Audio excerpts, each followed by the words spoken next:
Welcome to দিশার exam guide.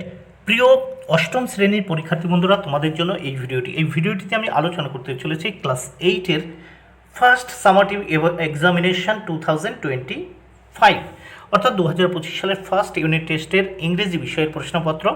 Class 8-এর ইংরেজি বিষয়ের প্রশ্নপত্র সম্পূর্ণ উত্তর সহ এই ভিডিওটিতে আলোচনা করতে চলেছি, তাই অবশ্যই দেখে নিতেই হবে। ফুল মার্কস 30 এবং সময় 1 ঘন্টা। সম্পূর্ণ সিসিই পদ্ধতি অনুসরণ করে প্রশ্নপত্রটি তোমাদের জন্য তৈরি হয়েছে, তাই অবশ্যই এই প্রশ্নপত্রটি উত্তর সহ তোমাদের দেখে নিতেই হবে।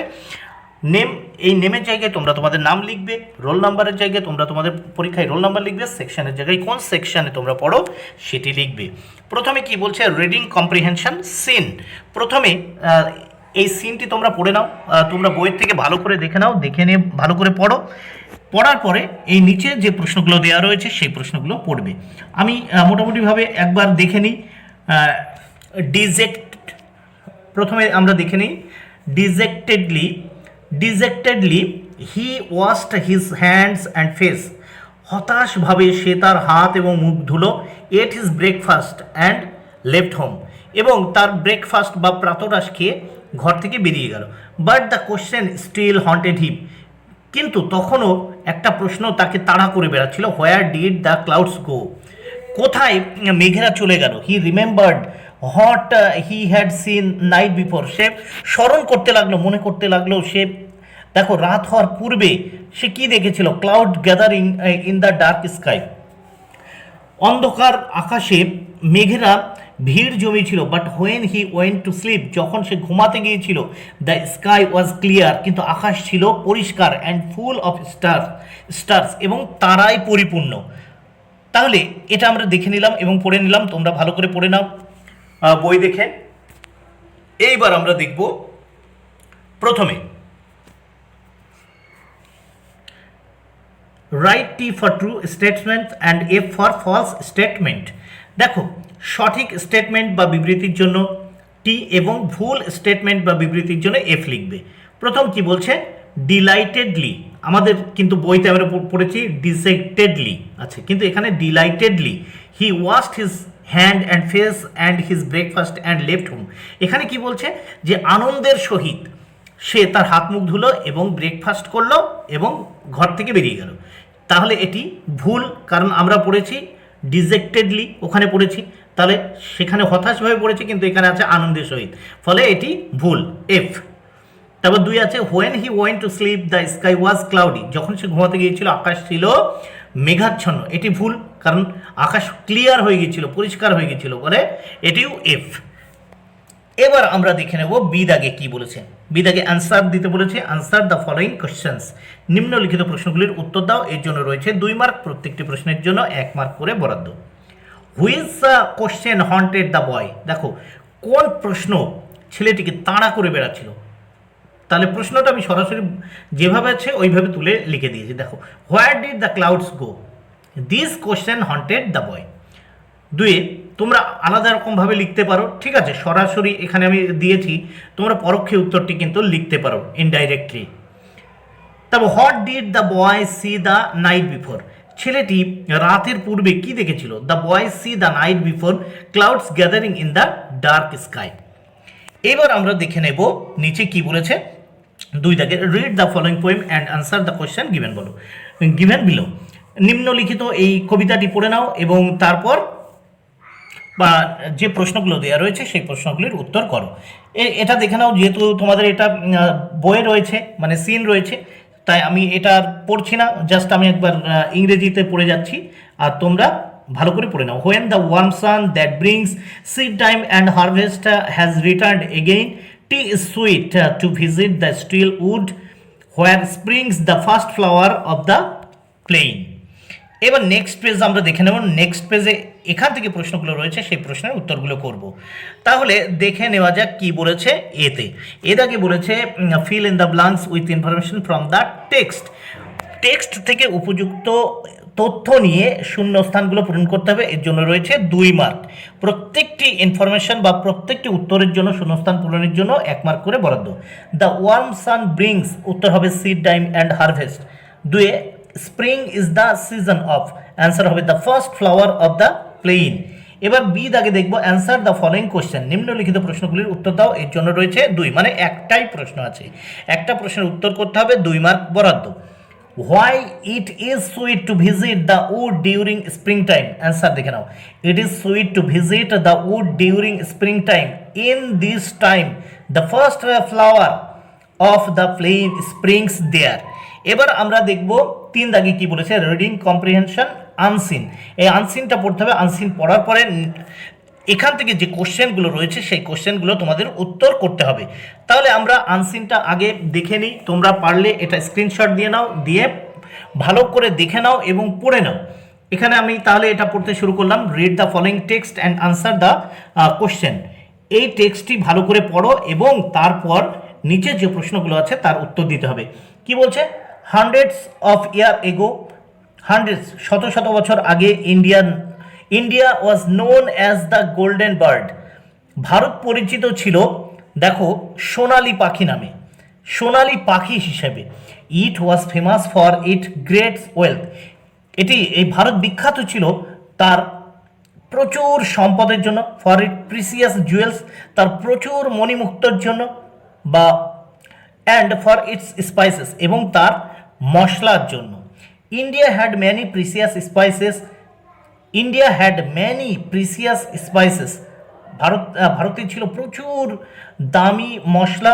Spices were not available in Europe, দেখো এই মশলাগুলো কিন্তু ইউরোপে অ্যাভেলেবেল ছিল না, সহজলভ্য ছিল না। অ্যান্ড ইট ওয়াজ কস্টলি, এবং এটা ছিল ইউরোপে প্রচুর দামি। মার্চেন্টস মানে যারা ব্যবসায়ীরা, brought this spices across the desert of Arabia to Europe, যারা ব্যবসায়ী তারা এই স্পাইসেস বা মশলাগুলো আরবীয় মরুভূমি দিয়ে ইউরোপে নিয়ে যেত। এইবার দেখো আমরা আনসিনটা পড়লাম, আনসিনটা পড়া হয়ে গেল, এবার নিচের প্রশ্নগুলির উত্তর করব।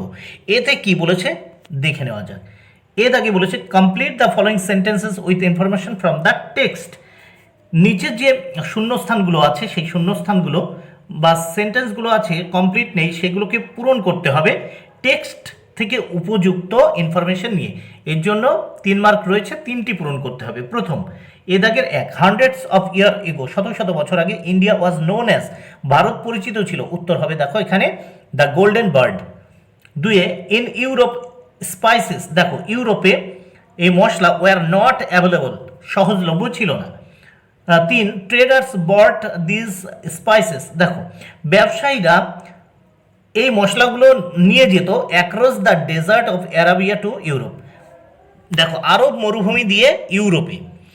এরপর দেখো বিদাগে কি বলছে, আনসার দ্য ফলোয়িং কোশ্চেন্স, নিম্নলিখিত প্রশ্নটির উত্তর দাও। এর জন্য রয়েছে 2 মার্ক বরাদ্দ। বিদাগের 1, what was India famous for, Bharat কি জন্য বিখ্যাত ছিল। অ্যান্সার দেখে নাও, ভারত কেন বিখ্যাত ছিল। India was famous for its great wealth, for its precious jewels and for its spices, দেখো ভারত বিখ্যাত ছিল তার প্রচুর ধন সম্পত্তির জন্য, তার দামি দেখো দামি দামি জুয়েলসের জন্য, মানে ধনরত্নর জন্য, এবং মশলার জন্য। এইবার আমরা নেক্সট পেজ দেখে নেব। নেক্সট পেজে কি আছে, grammar and vocabulary. Do as কি বলেছে দেখো, ডু অ্যাজ ডিরেক্টেড। এখানে হিজ হ্যান্ডরাইটিং ইজ লেজিবল, এখানে write antonym of the underlined word by using prefix. দেখো এখানে বিপরীত শব্দ করতে হবে, অ্যান্টোনিম করতে হবে, কি ব্যবহার করে, প্রেফিক্স ব্যবহার করে। তাই লিখলাম দেখো, হিজ হ্যান্ডরাইটিং ইজ ইললেজিবল। নেক্সট আমরা দেখব 2 দাগে কি বলেছে, the rain had been pouring when I left home, তাহলে এখানে পোর আছে, কি বলেছে, ইউজ কারেক্ট ভার্ব ফর্ম, এখানে কারেক্ট ভার্ব ফর্ম বসালাম। দেখো the rain had been pouring when I left home। 3, you should obey your teacher, use appropriate modal ব্যবহার করতে বলেছে, তাহলে ইউ শুড হবে, উত্তর হবে শুড, তাহলে you should obey your teacher, তোমার উচিত শিক্ষককে মেনে চলা। 4, they submitted a written answer, underline the participate adjective, আমি আন্ডারলাইন করে দিয়েছি রিটেন, উত্তর হবে পার্টিসিপেট অ্যাডজেক্টিভ। নেক্সট 5 দাগে আমরা দেখব কি বলেছে। The passengers of the train had been sleeping, দেখো had been sleeping first when the accident occurred, তাহলে এখানে বলেছে choose the correct verb form, এ লিখে দিয়েছি had been sleeping. 6 I love the season well, I love the season well, আমি এই ঋতুকে খুব পছন্দ করি। ক্লাসিফাই দ্য আন্ডারলাইন্ড অ্যাডভার্ব, এখানে এই অ্যাডভার্বটাকে ক্লাসিফাই করতে হবে, শ্রেণী বিভক্ত করতে হবে, কী হিসেবে? অ্যাডভার্ব অফ ম্যানার, এটা হবে অ্যাডভার্ব অফ ম্যানার।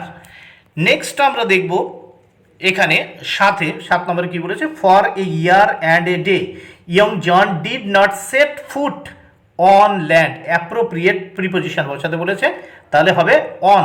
দেখো সেট ফুট অন ল্যান্ড। 8 দেখব Rohan is the tallest boy in the class, তাহলে উত্তর হবে টলেস্ট, কারণ কি বলেছে? Write proper degree of the given adjective, ফলে উত্তর হবে Rohan is the tallest boy in the class, শূন্যস্থানে টলেস্ট হবে। এইবার 5 দাগে কি বলেছে দেখে নেওয়া যাক।